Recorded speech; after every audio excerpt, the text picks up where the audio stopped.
Aniya na ang mga dagkong balita karong adlaw sa One Mindanao. Driver nga mibangga sa misita kaniya nga traffic enforcer sa Davao City, mipatimaw na. Rason niini nga nabanggaan ang enforcer, misaka ang iyang blood pressure. Person of interest nga milugos patay sa 5 anyos nga babae sa Valencia City, Bukidnon. Patay human ng ngilog og pusil dihang misurrender sa PNP. Tulo ka gun ban violators nadakpan sa Misamis Oriental ug Misamis Occidental. Pipila ka adlaw sukad nagsugod ang gun ban.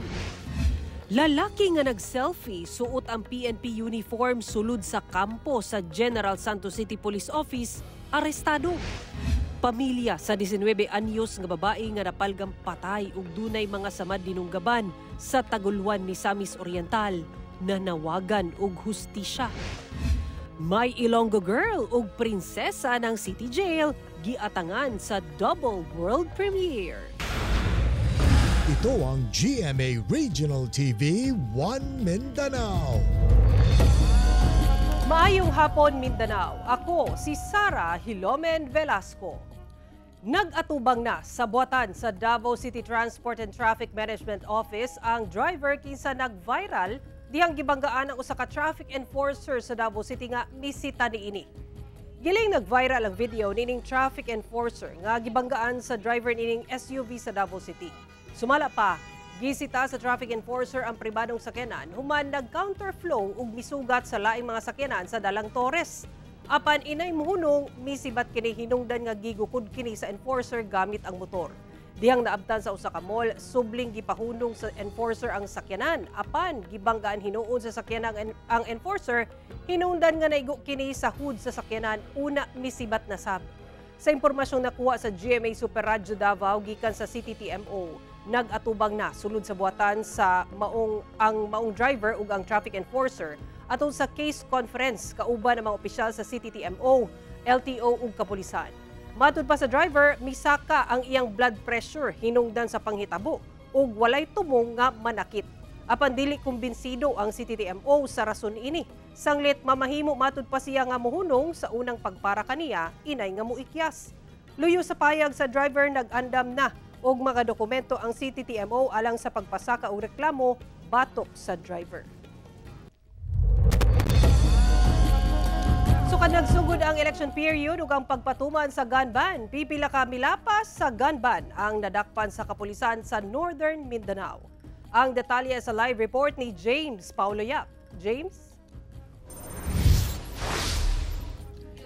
Sara, tulo ka gun ban violators ang nadakpan sa kapulisan sa Police Regional Office 10 sa Misamis Oriental ug Misamis Occidental. Tulo ka adlaw sukad nagsugod ang election period. Sikop ang usa ka lalaki nga si alias King dihang miagi kini sa usa ka Comelec checkpoint sa Taguluan, Misamis Oriental pasado alauna Domingo sa kadlawon. Ang maong lalaki nakuhaan og usa ka 38 revolver nga nakasukbit sa iyang kilid. Sumala sa Taguluan PNP nga walay igong dokumento nga gipakita ang suspect sa mga otoridad. Si alias King ang labing unang gun ban violator nga natala sa Police Regional Office 10. Samtang usa ka lalaki sa Villanueva sa Misamis Oriental ang sikop sab sa kapulisan. Human matud pa nagpakita sa iyang armas Lunes sa gabi. Lango matud pa sa ilim no makahubog ang suspect, usa ka homemade Uzi submachine gun ug 5 ka mga bala nakuha batok sa mga lalaki. Sa panahon Misamis Occidental, usa ka CAFGO active auxiliary kun kaasab ang gidakop sa kapulisan. Human kini nagpabuto siyang pistola Lunes sa gabi. Nakuha pa sa kapulisan ang usa ka .45 nga pistola gikan sa maong suspect. Ginaberipika pa sa PNP kung ang maong pistola service firearm sa maong kaa. Mag-atubang kini sila kaso nga violation sa RA 10591 or illegal possession of firearms ug lahi usab nga kaso for election gun ban. Ang kining usa-usab kay nagpabuto kini illegal discharge of firearms. Sumala sa kapulisan, mas gipahugtan nila ang pagbantay sa rehiyon. Ilabi pa nga daghang mga lugar sa Northern Mindanao ang gipaubos sa yellow category o mga lugar nga adunay natala nga election-related incidents sa milabay nga duha ka eleksyon. O di ba kaha, dunay grabing away politika sa lugar. Base sa datos sa National Election Monitoring Action Center sa PNP, as of January 13, misaka na sa 31 ang gun ban violator sa nasod. samtang anaa sa 80 ang nakumpiskang armas sa otoridad. Pahinumdum sa otoridad hangtod June 12 pa karong tuiga ang gun ban subay sa eleksyon. Sumala sa COMELEC, exempted lang sa gun ban ang on-duty nga pulis o sundalo o pipila kataas nga opisyal sa gobyerno apan kinahanglan gihapon nga mag-apply para sa exemption sa COMELEC website hangtod May 28. Sara, pahinumdum sa PNP atol sa inspeksyon nga dili na kinahanglan nga mugawas o munaog ang driver sa iyang sakyanan. Bawal sab ang physical o body search ug dili sab required ang mga motorista nga ablihan ang ilang glove box compartment, truck o bags. Sara? Okay, dagang salamat, James Paulo Yap. Atong sayron ang dugang pang mga balita sa Mindanao. Makauban nato si Efren Mamak live sa General Santos City. Efren.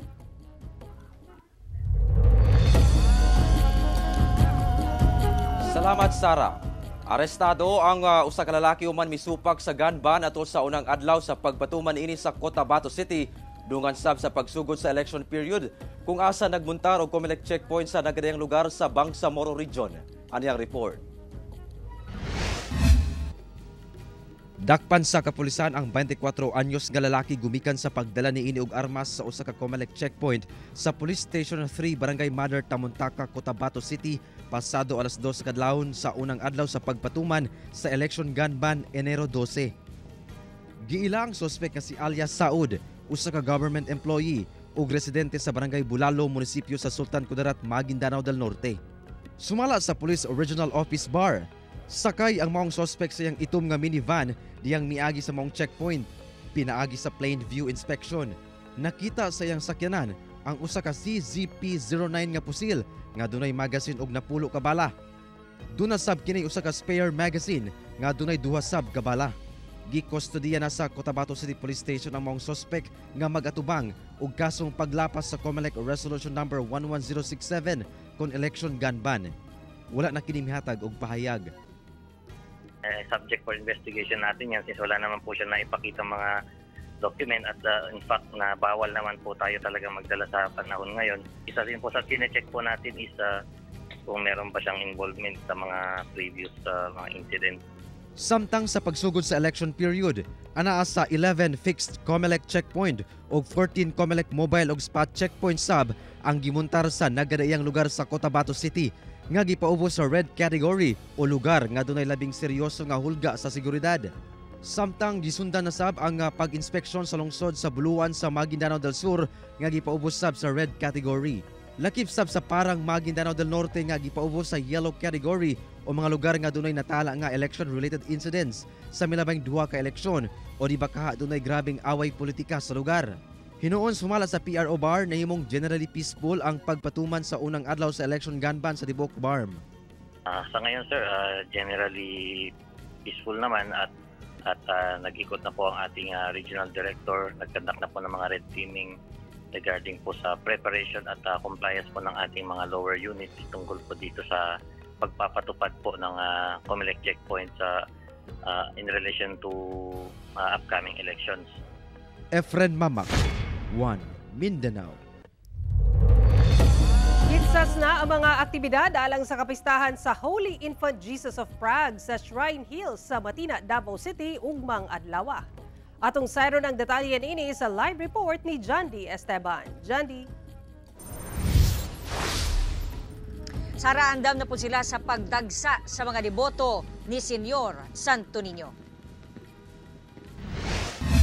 Ugma na ang fiesta sa Holy Infant Jesus of Prague o ang kasaulugan sa 57th anniversary sa Shrine of the Holy Infant Jesus Foundation Incorporated sa Shrine Hills sa Matina, Davao City.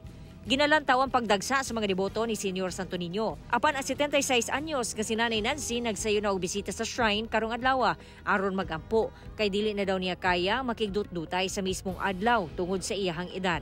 40 ka tuig ng deboto si Nanay kang Senyor Santo Niño. Nagdebosyon ako sa kanya. Kay lahat ng hinihiling ko natupad. Busy na ang staff sa pagpangandam sa paghinlo alang sa pagdagsa sa mga tao ugma alang sa kasaulugan. Nataod na ang mga kutay sa puti nga banderitas. Timailhan sa sadya nga kasaulugan. Andam na ang mismong shrine. Giplastar na ang mga bulak ug dekorasyon. Gibawal ang tent ug overnight sulod sa shrine compound. Nipwesto na sab ang mga mamaligyaay usa na si Alfie nga namaligyag suot sa Santo Niño. Daya itong nagintig na 14 nanina namin nani, buntag pa. Nanay mamalit. Nana, karon wala pa. Alas 5 sa buntag ang prosesyon, sundan sa unang novena ug misa. Sunod-sunod na hangtod sa mahuman ang 9 ka oras nga novena ug misa alas 4:30 sa hapon. Sa gipagulang traffic plan sa City Transportation and Traffic Management Office, kung magikan sa MacArthur Highway, dili paagian ugma ang Broadcast Avenue. Taman ra ang mga motorista sa Pluto Street sa GSIS Subdivision. Samtang kung gikan sa Diversion Road, kutubra ang mga motorista sa ABS-CBN compound. Sara gipaimangnuan sab ang mga motorista nga bawal mag-parking at bang sa Shrine compound. Doon na sila designated parking area. Samtang sa laing balita karong hapon lang gyud miulbo ang dakong sunog sa usa ka bodega sa foam sa Mudyang Road, Barangay Ilang, Davao City. Alas 3 ni sa hapon ang fire call sa Davao City Fire District ug nadeklara nga fire out alas 4:40. Apan subo nga pamalandungon kay duha ang kumpirmadong patay. Wala pa'y nahatag nga detalye ang Davao City Fire District kung unsa ang identity ni ining duha ka patay. Apan sa karon padayon pa ang ilang investigation kung unsa gyud ang hinungdan sa sunog. Sumala pa nga paspas, mikanit ang kalayo, midako ang kalayo tungod sa light materials nga anaa sulod sa bodega. Sara. Okay, daghang salamat, John D. Esteban. Person of interest nga gituuhang milugos patay sa usa ka 5 anyos nga batang babae sa Valencia City, Bukidnon. Ang patay dihang nangilog matud pa og pusil sa usa ka pulis human kini misurrender sa kapulisan. Ani report ni Cyril Chavez. Dead on arrival sa ospital ang 30 anyos nga person of interest nga gituhuang maoy likod sa giingong paglugos patay sa usa ka 5 anyos nga batang babae sa Valencia City, Bukidnon. Ang POI, residente sa sitio Paluan, Barangay Banlag sa nasangpit nga lungsod. Matod pa, mitahan namong POI sa Valencia City Task Force adlong Domingo ug miangkon nga siya ang mihimo sa pagpatay sa biktima. Saysay sa PNP, pasado alas 5 sa hapon niadtong Domingo, samtang gasaysay ang suspect alang siyang extrajudicial confession uban ang iyang legal counsel. Kalit ni ining giilog ang pusil sa usa ka pulis dayon pabuto sa iyang kaugalingon. Confession nga siya ang naghimo sa maong krimen. But then sa ongoing nga pagkuha og affidavit ngadto kaniya, kalit lamang do nakaposas kini siya nga nakabutang sa atubangan sa iyahang sa atubangan, kalit lamang kini ang igundot niya ang pusil sa ato ang investigator nga maoy nagkuha sa iyaha og affidavit o dito iya kining gipusil sa iya sa bahin sa iyahang ubos sa iyahang chin. Kinumduman nga adlong Sabado napalgang patay ang 5 anyos nga biktima sa usa ka tubuhan sa Barangay Bagong Taas nga igo ra gitabunan og tubo. Una napalgan ang biktima na panawagan pa sa social media ang pagkawala niini Biyernes sa gabi kung asa ulahi kining nakita sa Oval Grounds sa Valencia City. Gani ang inahan sa bata nga usa ka OFW, ilabihan ang kaguol diyang nahibaw-an ang nahitabo sa iyang anak. Ano magbata yung tripingan? Lalo na sa Valencia. Ano mga bata man yung pagtripingan mga ripis. Nagpahigayo na og test ang PNP sa biktima og POI aron mapamatud-an nga ang POI gyud ang mihimo sa krimen.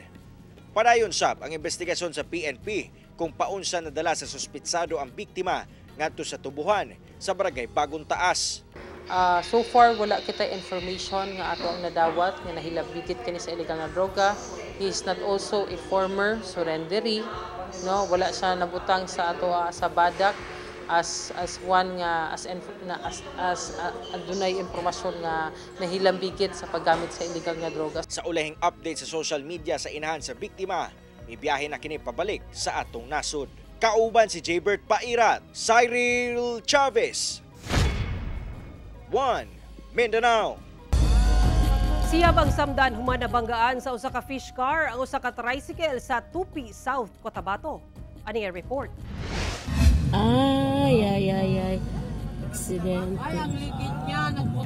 Maayong paggalagpot niining mga styrobox nga gipangsudlan og isda human nabangga ako sa ka-pick-up nga gihimong fish cart sa usa ka tricycle sa National Highway sa Barangay Palian, Tupi South, Cotabato pasado alas 11 sa buntag adlawng Domingo.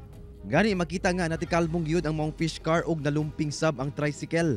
Sumala sa kapulisan, 5 ka pahinante sa fish car nga pulos lalaki ang samdan ug luwas ang driver niini. Samtang nakahiagom sab og mga samad sa lawas ang 3 ka babaeng pasahero lakip driver sa tricycle. Gilayong gidala sa ospital ang mga samdan. Sa inisyal nga investigasyon sa kapulisan, padulong Coronadal City ang 2 ka sakyanan dihang mibuto ang ligid sa likod nga bahin sa fish car hangtod nabangga kini sa katapad nga tricycle nga anaa sa Picas Lane. Wala ng kontrol ang driver at bigla po itong tumabig papunta ng outer lane at doon nga po nabangga po nito ang tricycle.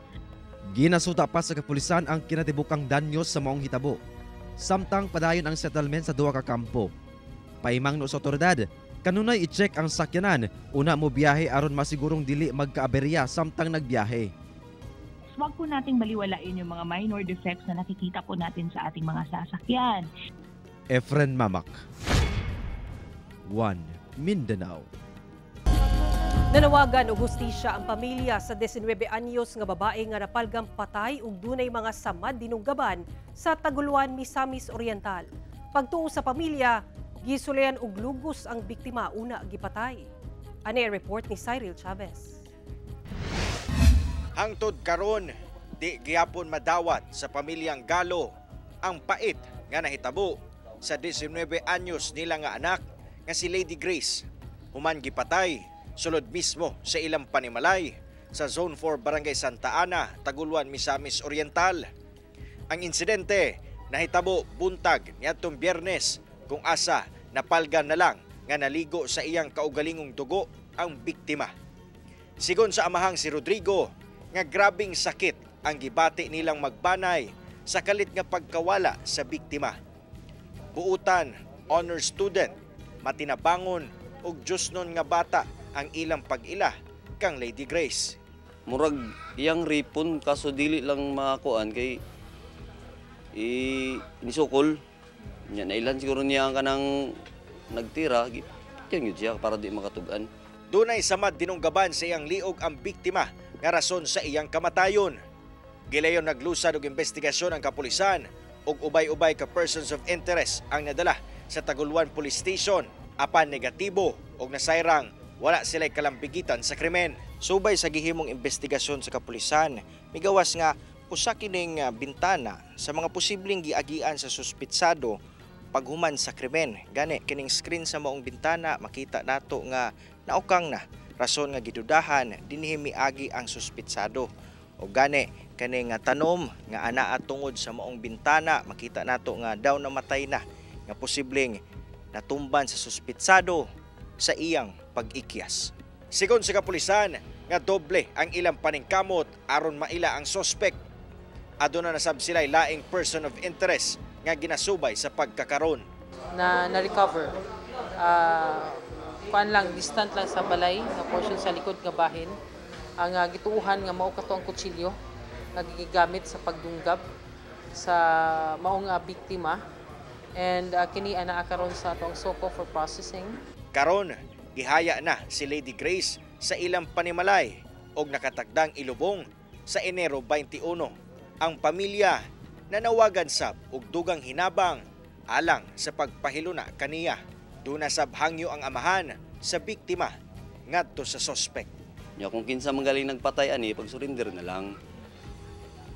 Kay digin maay grabe ka brutal imong gihimo sa akong anak. Mura kag nag-ihaw rag baboy. Kauban si Jaybert Pairat, Cyril Chavez, One Mindanao.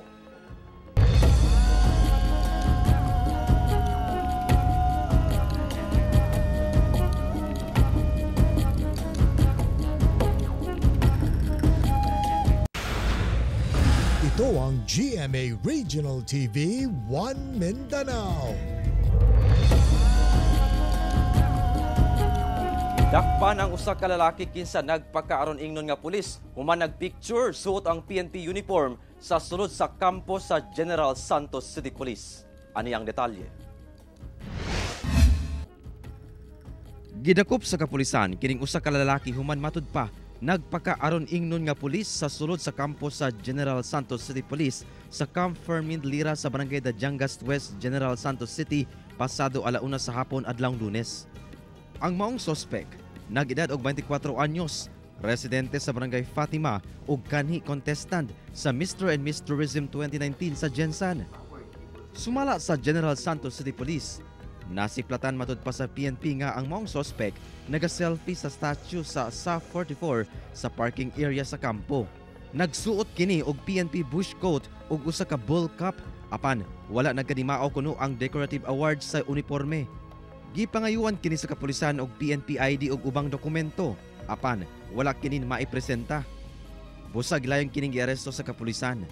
Nakabalo na ta nga Lunes, daghang kay gigiter nga mga walk-in nga mga complainant diri sa sud sa Camp Lira. So daghan mga national support unit diri sa atong kampo. Mao nga giting advantage po to niya nga pa-picture sa atong mga establishment diri. Labi na kay dool na nga itong anniversary sa SA 44. So siyempre makagain siya extortion activities. Nasayran nga napalit matud pa sa mga suspect online ang uniform nga gigamit.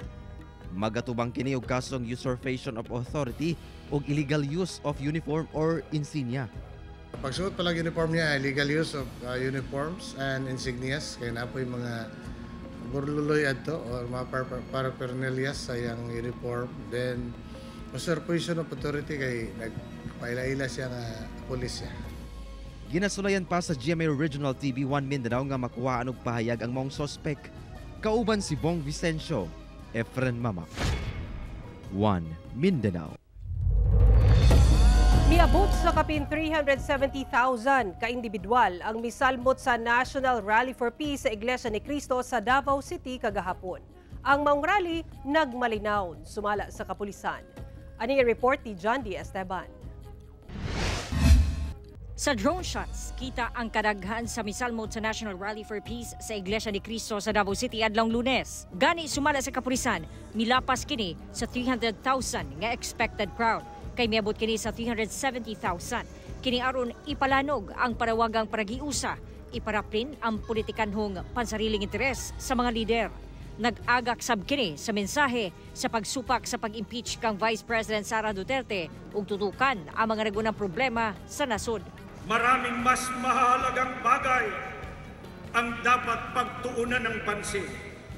Ang impeachment ay hindi lamang pag-aaksaya ng panahon, kundi hadlang sa pagtugon sa mga pangunahing problema ng bansa. Ating mahihirap na mga kababayan na mahihirap na nga, pinalala pa ng mga nangyayaring kalamidad, kriminalidad, korupsyon, mga bangayan o away pampolitika. Luyo sa kadaghan sa tao nagmalinawon og hapsay ang pagpahigayon sa rally nga natapos pinaagi sa pag-ampo alas 5:30 sa hapon. Daan na sa bisaad ang mga lider sa INC nga magpabilin ang disiplina sa ilang mga sakop ato sa kalihukan. Nagpasalamat ta sa cooperation ng tanan, ang sa security cluster, ang SCAN ng Iglesia ni Cristo and ang the whole community. Usa sa mga mihuman sa rally, si Nanay Elsa. Sana po magkaayos na po yung mga namumuno po sa ating bansa po. Yan lang po ang tanging hangad po namin. Kauban, si Jojo Solarte sa kamera, John D. Esteban. 1 Mindanao. Sa ikaduhang sagunson nga semana, misaka na sab ang presyo sa mga produktong petrolyo karong semanaha nga ana sa halos piso kada litro. 90 centavos kada litro ang gisaka sa presyo sa diesel, samtang tig 80 centavos matag litro ang usbaw sa presyo sa gasolina ug kerosene. Kinamduman nga sa miaging semana, big time sab ang gisaka sa presyo sa lana kung asa piso ug 40 centavos kada litro ang gisaka sa diesel ug tig piso sa gasolina ug kerosene. Sumala sa Oil Industry Management Bureau sa Department of Energy ang pag-usbaw sa presyo sa mga produktong petrolyo tungod sa pag-ubos sa produksyon, pagsaka sa employment sa Amerika ug gipaabot nga pagsaka sa demand sa Asia ug mga state of emergency sa Amerika ug Europe tungod sa bugnawng panahon. Duha ka lalaki ang napalgang patay sa managlahing sapa sa Iligan City ug sa Davao City. Ani report. Napalgang wala na'y kinabuhi ang usa ka lalaki sa sapa sa Purok La Purisima, Barangay Tubod, Iligan City ni adtong Lunes. Sa inisyal nga investigasyon sa kapulisan, Sabado sa hapon dihang miadto ang biktima sa usa ka junk shop sa buong barangay. Lango matud pa kini sa ilimno makahubog. Taod-taod, naglakaw kini sa riprap duol sa lugar ug miambak matud pa kini sa sapa. Human sa duha ka adlaw, napalga na lang kini nga patay na sa kilid sa sapa. Sumala sa kapulisan, saysay sa live-in partner sa biktima, nakasinati og depresyon ang lalaki. Sumala sa anak sab sa biktima, wala kini nakita nga foul play sa hitabo. Giatiman na sa kabanay ang patayng lawas sa lalaki. Sa Davao City, usa ka lalaki ang napalgan sab nga patay ug nadugta na sa Kalubihan Riverside, Sitio Kalubihan sa Barangay Catalunan Grande, Martes sa kadlawon. Sumala sa kapulisan, napalgan kini ibabaw sa mga dagkong bato sa sapa.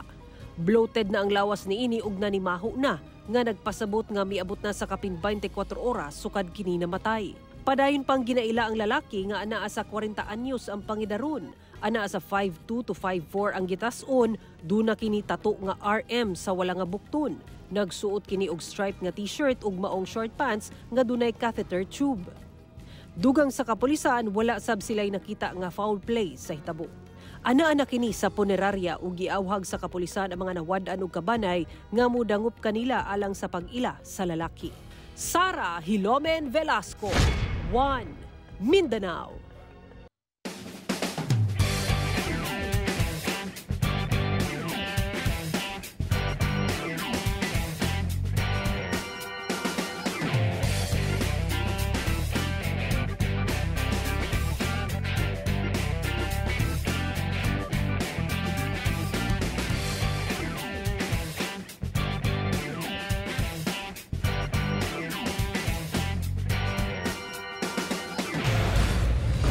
Ito ang GMA Regional TV 1 Mindanao.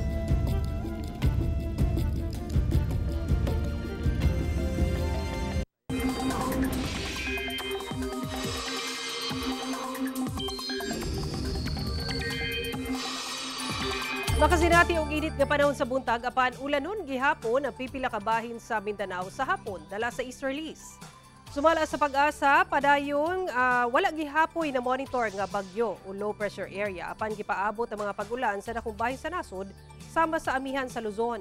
Samtang moabot ang epekto sa easterlies o ang init nga hangin gikan sa dagat Pasipiko sa Visayas ug Mindanao. Base sa datos sa Metro Weather, dunay halapad nga pag-ulan sa Caraga, Davao Region, Soccergen ug Barm. Dunay kusog nga pag-ulan sa pipila ka lugar, busa mahimong alerto sa pagbaha o landslide. Gibalik na matud pa sa pagpanagat ang pipila ka mga residente sa Languyan, Tawi-Tawi. Kinihuman na turnover na ngadto sa otoridad ang nadakpan nga dakong buwaya sa lungsod sa miaging semana. Ang detalye sa report ni Efren Mamak. Sa video makita nga nagtinabangay kining pipila ka mga residente sa pagpanday sa usa ka balsa nga pormang bangka sa barangay Kinikta, Languyan, Tawi-Tawi niadtong Biyernes. Pagkahuman, gitabangan na nila og pasakay kining hiniktan nga usa ka dakong buaya nga dunay gitas-on nga 18 feet. Nadakpan matud pa kini sa mga mananagat niadtong hapon sa January 8 sa baybayon sa maong lungsod. Gani makita pa ang pagka-agresibo sa maong buaya nga nagkisi-kisi pa samtang gipasakay kini sa maong balsa. Hinuon nagmalampuson ang maong residente sa pagpasakay niini og nahiktan kini gamit ang PC. Gimuntaran sab og mga galon ang kilid sa maong balsa aron motabang sa pagpalutaw niini una kini gibira sa maong mga personahe sa Municipal Environment and Natural Resources ug LGU padulong sa Bonggao, Tawi-Tawi alang sa saktong kustodiya. Kahinumduman nga ang maong hayop unang nasiplatan sa baybayon sa maong barangay niadtong January 5 pa hangtod nga nadakpan na kini sa maong mananagat diyang mihunas ang tubig sa dagat ug nakita ang likod niini. Kinisab ang unang higayon nga nakakita ang mga residente sa susama kadako nga buwaya. Naghuli na yan yung tao doon sa kuhan sa barangay Kinikta. Tapos lagyan nila yung bunga ng pupot. Ayun, tapos nila na doon sa Barangay Kinigtal. Kasi dahil siguro na naligaw siya. Dito sa Barangay Kinigtal, ngayon lang kami nakakita ganun kalaki. Sumala sa Barangay LGU, mibalik na sa pagpanagat ang pipila ka mga residente sa mga lugar kinsa temporaryong miundang sa pagpanagat gumikan sa kahadlok sa maong buhaya. Yung dito sa isla namin, sir, yung dito sa Kinigtal, nangingisda pa rin ang anak buhay nila. Nakita ko sila. Huli mo yan, nagbalik na ang pagpanagat. Pahimangno sa otoridad nga kung ugaling makakita og susamang hayop, dili kini pasakitan o gilayong i-report sa otoridad aron maaksyonan. Efren Mamak, 1 Mindanao. Double the fun ang world premiere sa duha ka kapuso serye kagahapon. Sa My Ilonggo Girl sa GMA Prime, nakita na ang karakter nila ni Michael Sager ug ni Jillian Ward. Apan dili siya matud pa ang love niya nga aktres nga si Venice. Inay ang probinsya ng si Tata. Sa iron niya mapangitabo 9:35 PM sa GMA Prime ug Kapuso Stream ug 11:25 PM sa GTV. Samtang sa pagsugod sa prinsesa ng City Jail, human ang graduation speech sa bidang si Princess, played by Sofia Pablo. Dunay throwback sa lugar kung asa siya gikan, ang Bagong Bayan City Jail. Dito nagkita balik ang mga karakter nila Beauty Gonzales ug Denise Laurel nga pulos flight attendant na priso ug nabuntis. Ang intense nga tapatan sa duha dungan sa delubyo makita na matag 3:20 PM sa Kapuso Network. Mao kato moling balita sa Mindanao karong adlaw. Mamahimo ninyo kining makita pag-usab pinaagi sa pagbisita sa official website sa GMA Regional TV o bisitahang among official YouTube channel ug i-click ang subscribe button para sa pinakaulahing balita.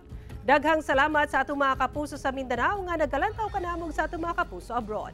Padailan sa pagtutok sa mga lokal nga balita matag adlaw tungod sa GMA Regional TV, Local News Matters. Kami ang GMA Regional TV 1 Mindanao, tibok persa para sa mas na komisyon ug mas halapad nga pagserbisyo sa nasod.